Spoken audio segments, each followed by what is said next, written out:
ছাত্রদলের গুরুবিচ্ছিন্ন নেতা হিসেবে আবিদুল ইসলাম খানকে দুর্দান্ত এক অফার দিয়েছে ঢাকা বিশ্ববিদ্যালয়ের ইসলামী ছাত্র শিবির নেতা আসিফ আবদুল্লাহ। এই কঠিন অফার, চমকপ্রদ অফার আবিদ কি লুফে নেবে নাকি ডিনাই করবে, সেটা অবশ্য পরে দেখা যাবে। আবিদের টকশোগুলো আপনারা দেখেছেন কিনা, সত্য মিথ্যা পরে, তবে তার বাচনভঙ্গি, ফেসিয়াল এক্সপ্রেশন, মুখ যে তার শক্ত হয়ে আসে কথা বলার সময়, আবৃত্তির মতো মনে হয়, আবার অনেকটা আর্টিফিশিয়াল মনে হয়। আমার কাছে বিশেষত মনে হয় যেন তার বক্তব্য, কথাবার্তা খুবই আর্টিফিশিয়াল। আবিদুল ইসলাম সামনে হয়তোবা ঢাকা বিশ্ববিদ্যালয়ের ছাত্রদলের সভাপতি হলেও হতে পারেন। সেক্ষেত্রে হামিম কোথায় যাবে, মায়েদের অবস্থান কি হবে, বা নাহিদুজ্জামানের অবস্থা কি হবে বর্তমান সেক্রেটারি, সেটা প্রশ্ন সাপেক্ষ। তবে যেইখানে বসে আবিদ এবং আসিফ আবদুল্লাহ তর্ক বিতর্ক করেছেন টকশোতে, স্টার নিউজের একটি টকশোতে খুব দুর্দান্তভাবে একজন আরেকজনকে প্রশ্নবিদ্ধ করার চেষ্টা করেছে। আবিদের প্রথম আক্রমণ হয় সাধারণত সে তার প্রতিপক্ষকে বা শিবিরকে সবসময় মিথ্যাবাদী বলেই আখ্যায়িত করার চেষ্টা করে। আমরা দেখি কে কীভাবে কী করেছে। টকশোতে শিবিরের আসিফ আবদুল্লাহর কাছে রোস্ট হয়ে ছাত্রদলের আবিদ মারাত্মকভাবে টকশো থেকে চলে যাওয়ার উপক্রম হয়েছে বলা যায়। প্রথমে খুব চুপ করেছিলেন আসিফ আবদুল্লাহ। টকশোটা তো যে আপনারা দেখে থাকেন, আসিফ আবদুল্লাহ যতটা না ডাকসুর বড় নেতা, ঢাকার ইউনিভার্সিটির বাইরে সে শিবিরের আরও বড় নেতা, খুব ত্যাগী এবং সাহসী, সাংগঠনিক গুণাবলী সম্পন্ন নেতা।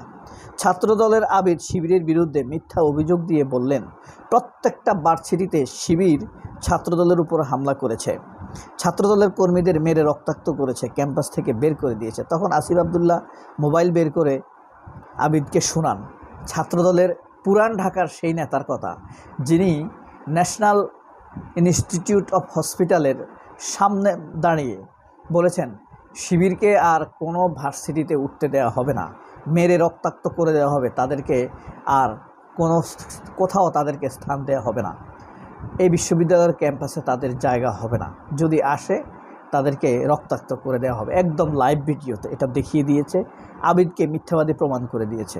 তবে আবিদকে শিবির যে অফারটি দিয়েছে, সে অফারটি মূলত হলো, তারা বারবার বলেছে সাদেক কায়েম নীলক্ষেতের ব্যালট পেপার দিয়ে নির্বাচনে জিতেছে, তারপরে নকল ভোট করেছে, নকল ভোটার করেছে এবং ভোট কারসাজি করেছে প্রশাসন এবং ভিসির মাধ্যমে।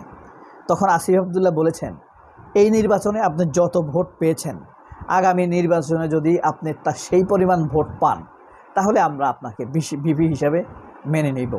এমন দুর্দান্ত চমকপ্রদ কিন্তু অপমানকর অফার আবিদুল ইসলাম খান, অচ্যুত গুরুবিচ্ছিন্ন নেতা, আমরা তো মানুষকে নিরবিচ্ছিন্ন নেতা বলি, তো এ হইল গুরুবিচ্ছিন্ন নেতা।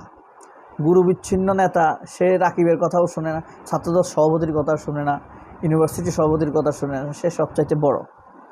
তো সে এই অফার লুফে নিবে কিনা, চমকপ্রদ হলে অপমানকর, কিন্তু তার দরকার ভিপি হওয়া, মানুষকে দেখানো, মেয়েদেরকে একবার বোঝানো আই ক্যান। তো আসিফ আবদুল্লাহ মোবাইল বের করে দেখালো এবং বলেছে, ছাত্র শিবিরের কর্মীদের কুত্তার মতো পিটিয়ে হাসপাতালে পাঠিয়েছি, এভাবে বলেছে। হাসপাতালে গিয়ে আবারও পিটুনি দিয়েছে, কাউকে ছাড় দেওয়া হবে না, শিবিরের প্রতিটা ক্যাম্পাস থেকে শিবিরকে আউট করে দেওয়া হবে। এটা শোনানোর পর নড়ে চড়ে বসে কিছুটা আবিদ। তখন ছাত্রদলের আবিদ বলেছেন, আপনারা ছাত্রদলের কর্মীদেরকে মেরে ক্যাম্পাসে আনন্দ উল্লাস করবেন আর ছাত্রদলের ভাইরা নীরবে বসে থাকবে, তা তো হয় না, তারা কি আঙ্গুল চুষবে নাকি? আবিদ তখন একটি মিথ্যা অভিযোগ দিয়ে বলেন, নারায়ণগঞ্জের ছাত্রদলের উপর শিবির হামলা করেছে, মেরে রক্তাক্ত করেছে, তারা সবাই হাসপাতালে ভর্তি হয়েছেন। আসিফ সেই ঘটনার ভিডিও মোবাইল বের করে দেখায় যে নারায়ণগঞ্জের সন্ত্রাসীরা শিবিরের উপরে হামলা করেছে। তখন আবিদ উঠে যেতে চান মিথ্যা অভিযোগের কারণে। কিন্তু সেই অংশটুকু কেটে পরে প্রচার করে টেলিভিশন চ্যানেল টকশোতে সেই অংশটি ধারণ করার জন্য নিষেধ করে দেওয়া হয়েছে। আবিদের এই ভিডিওতে আপনারা যদি দেখেন তাহলে রেগে মেগে ফায়ার হয়ে যায় সে, এবং জিটিভির এই টকশোর উপস্থাপককে বললেন যে বিষয় নিয়ে আলোচনা করা হয়েছে আগে জানলে আমি এই টকশোতে আসতাম না। আবার কোনো এক সময় রেজাউল করিম রনির মতো বলে দিবে, রেজাউল করিম রনিও বলেছে এনসিপি এবং শিবিরের সাথে সে আলোচনায় বসবে না। তারপরেও সে অনেক এনসিপি নেতা এবং ছাত্র শিবিরের নেতাদের সাথে আলোচনায় যায়। বলেন তো কেন? এর পিউরাইজড কারণ হলো এক একটা টক শোতে গেলে কোনো টেলিভিশন 10,000 টাকা, কোনো টেলিভিশন 5,000 টাকা প্রদান করে থাকে। এই টাকার লোভ তো সামলানো যায় না ভাই। প্রতিদিন যদি 4টা টক শো করে মোটামুটি অ্যাভারেজ মানের চ্যানেলে, তাহলে 20,000 টাকা ডেইলি পার মান্থ 6 লাখ টাকা, মানে প্রতি মাসে 6 লক্ষ টাকা শুধু টক শো করে পাবে। এক একটা টক শোতে কত মিনিট কথা বলে? 10 থেকে 12 মিনিট, সর্বোচ্চ 12 মিনিট। এর কারণ কি? যদি একটা টক শো 40 মিনিটের হয় তাহলে 3 জন আলোচক 3 × 36 মিনিট কথা বলে। বিজ্ঞাপনের জন্য ব্যয় করে 2 মিনিট, 2 4 মিনিট, 40 মিনিট। এরপরে টক শো উপস্থাপকের কথা আছে। টক শো উপস্থাপক তো স্ট্রিং আছে, এন্ডিং আছে, ওপেনিং আছে, ঠিক আছে? 10 মিনিটের বেশি সাধারণত হয় না। তো এই কারণে শেষ পর্যন্ত লোভে পড়ে তারা যায়। তো একটা লোককে আমি ব্যতিক্রম দেখেছি, ব্যারিস্টার শাহরিয়ার কবির। সে যমুনা টিভি মোটামুটি হাইস্ট লেভেলের টাকা দেয়, 10,000 টাকা দেয়। Independent, Jamuna, independent, star news, news 24, এরা ভালো লেভেলের টাকা দেয়। কিন্তু শাহরিয়ার কবিরকে আর যমুনাতে নিতে পারে নাই।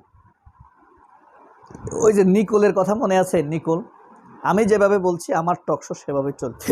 শেখ হাসিনা স্টাইলে যে ফ্যাসিজম থ্রো করেছিল শাহরিয়ার কবিরের সামনে, তবে ওই অনুষ্ঠানের থিমটা, যাই হোক ওইদিকে আর না যায়, ওটা নিয়ে আমি অনুষ্ঠান করেছি, তবে ওটা নিয়ে আরেকটি করব। ইউটিউব থেকে আমাকে মেইল করেছে আমি যেন নিকোলকে নিয়ে ভিডিও বানাই। কেন করছে জানি না, এটা ভালো নাকি মন্দ। তো আসিফ আবদুল্লাহ এবং আবিরের এই টক শো আপনারা উপভোগ করতে পারেন। আমি ভাবতাম আসিফ আবদুল্লাহ হয়তো সেভাবে প্রেজেন্টাইজ না, মানে বা ডিবেটর না, কথা বলার ক্ষেত্রে পারঙ্গম না, কিন্তু গাজী টিভির এই টক শোতে আমি দেখলাম যে দুর্বার কথা বলেছে এবং আবিদ নাজেহাল হয়ে গিয়েছে। ফরাদের চাইতে কোনো অংশে কম না আমি যা দেখলাম। সবাই আমার জন্য দোয়া করবেন, আমিও আপনাদের জন্য দোয়া করি। আল্লাহ হাফিজ, আসসালামু আলাইকুম।